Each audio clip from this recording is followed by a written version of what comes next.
Hey guys, it's Jem. Welcome back. So now that the cat is out of the bag, that Jared and I can have contact, and you guys got to meet him last night.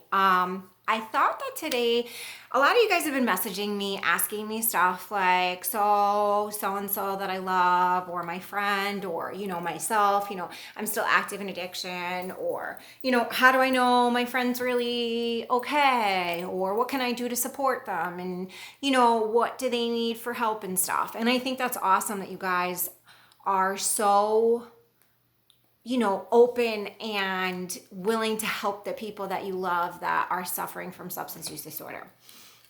And the only advice that I really could give you guys is just be there for them.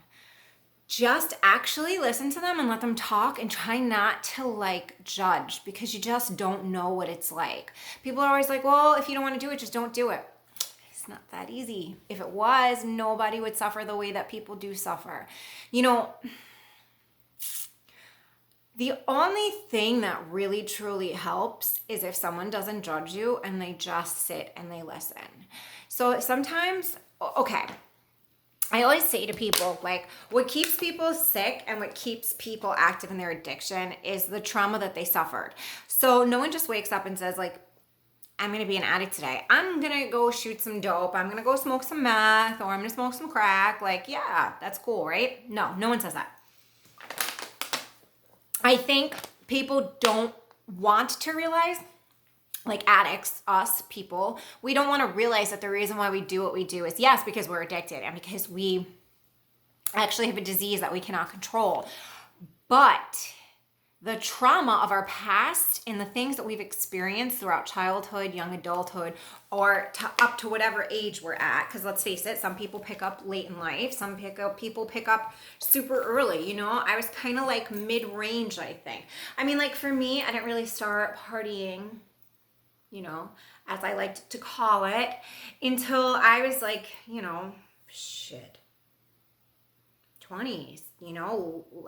20s, yeah. Most people that start, doing whatever they're gonna do, start in their teens. I was petrified. My mama, she would have whooped my ass if she would have found out. Just the thought of her maybe finding out kept me sober, but only for so long. And to be quite honest, a lot of my trauma that I suffered comes from the childhood that I had. My parents, as I know now in life, just because all of a sudden you're a parent doesn't mean that you get a pamphlet and you know what the fuck you're doing as far as being a parent. Because here I am, 9 years into being a parent, well, almost 9 years. No, bro, I fuck up constantly. I say the wrong thing, I do the wrong thing, I forget about certain things, I think things that I shouldn't think, and say things that I shouldn't say. But that's just me as a person. I'm definitely an imperfect person.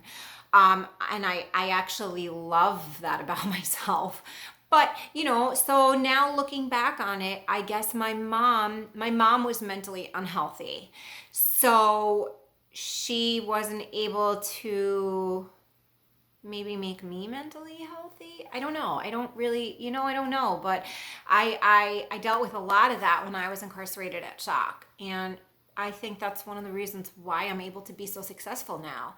So having someone that really just genuinely cares and listens is monumental.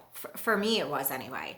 And I really think, I feel like everyone is in recovery from something. Everybody. So maybe if you take your personal feelings and your personal views of the person and the situation out of it, and you just listen.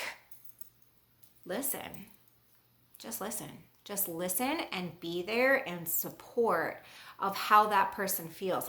Forget how you feel, forget what's been done to you, forget what makes you feel the way you do. Sorry guys, my hair is still wet and it's standing up all over the place. I look crazy. But forget about all that shit, because it's not about you, and it's not about your feelings or your opinions or how you feel about what they're going through or what they did, because everybody can go through the same thing in life and walk away with a different takeaway from it, because we're all built differently inside. So I just feel if someone comes to me, I try and I relate to them. So I build a foundation with them. Yeah, bro, I used to I used to do that shit too. Or, oh, I get it. Don't judge me here. Like whatever. Just so they can feel safe and they can feel like it's okay for them to feel how they feel and not feel like I'm going to judge them. But then when they start to share their personal story, their experiences, their trauma, I just listen. Because I'll never fully understand their story because it didn't happen to me. I tell people all the time, like, oh, people are like, oh, what makes people like you so successful in what they do, like peers? And I always say, because it takes one to know one. Like, I could read all the books in the world about flying helicopters. I don't know a motherfucking thing about flying one because I ain't never did it a day in my life. Same thing. How am I supposed to sit there and tell someone who, I don't know, how could someone who's only read in a book what it's like to be a heroin addict or a meth addict, how could they sit there and tell me like, well, this is the timeline that you'll get better? Like, no, you've never been there. So when people come to you and they are struggling to find their pathway to recovery, whatever that might be for them, whatever their pathway might be, if it's injecting less drugs, if it's testing their drugs before they do it, if it's not using alone, if it's instead of drinking a case of beer a day, drinking half a case, like we all have different pathways to recovery. Those are all steps that we have to take individually. Like for me, I'm an all or nothing kind of gal. So when I'm active in my addiction, I'm all in. There's no, I'm a sometimesy type of chick. Like it's all or nothing. So for me and my sobriety, it's abstinence. It's nothing. Because I have tried the minimalist way. It doesn't work for me. But for some people it does. And I would rather somebody use not alone, use less, test their drugs before they use. All things like that are all encouraging people to get onto their pathway of recovery.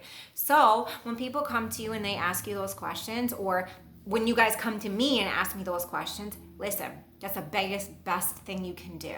Like that's how you support someone you love. You listen, you give them guidance, you make strong boundaries because you need to protect yourself and them as well, because you don't want to enable them and give them fuel for their addiction, so to speak. But also don't sit there and fight with them. Don't berate them like, oh, I don't understand. It's not their fault. You don't understand. So educate yourself. Write down, if you're going to sit down and have like a serious heart to heart, write down some talking points. There's nothing wrong with going in and being prepared. You love this person. If you didn't, you wouldn't be as concerned about them as you are. So, just be proactive in what you want to have come out of this conversation. And like everybody's always like, tough love. Tough love got me high all the time. Anytime I went to my parents or whoever was in my life at that moment, like I'm really feeling some type of way, like I don't know if I can do this, I don't know what's wrong, or whatever I was saying at the moment, and they were like, well, this is what, and these are, no. I was like, all right, see you later, bye. It just, tough love, I think, is a really old-fashioned, old-school way of dealing with people who have addictions. And I think instead of shaming people and keeping the stigma going, maybe, just maybe, if we gave kindness and love and told people you're not alone. I might not understand what you're going through, but I love you and I support you and I'm willing to help you in any way. Maybe if that's how we try to change the motion of what's happening, maybe it might make a difference. As addicts, we beat ourselves up enough every single day. We know what we're doing is not okay and we're killing ourselves and hurting the ones we love. We don't need it pointed out anymore. We are very well aware.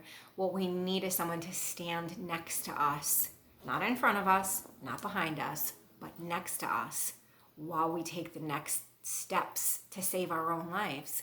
Because like I tell you guys all the time, getting high is super, super selfish, but getting sober has to be even more so. Because if you do it for anyone else but yourself, you're never going to succeed. You can't do it for your kids, you can't do it for your mama, you can't do it for a significant other, you can't do it for a cat. Like, you got to do that shit for you, because if you put your eggs in someone else's basket, they are human. At some point in time, they are going to stumble and fall, and then you are fucked. You are left with broken eggs and no support system, and you don't know what to do. So I hope this was useful for some of you guys. I love the messages that I get from you all. You're all so supportive, and it's amazing. I love that we're building such a community, and I can't wait to continue to grow with you guys and see where all this goes. And I hope everybody has a great, safe weekend and enjoy your time. We only go this once a week.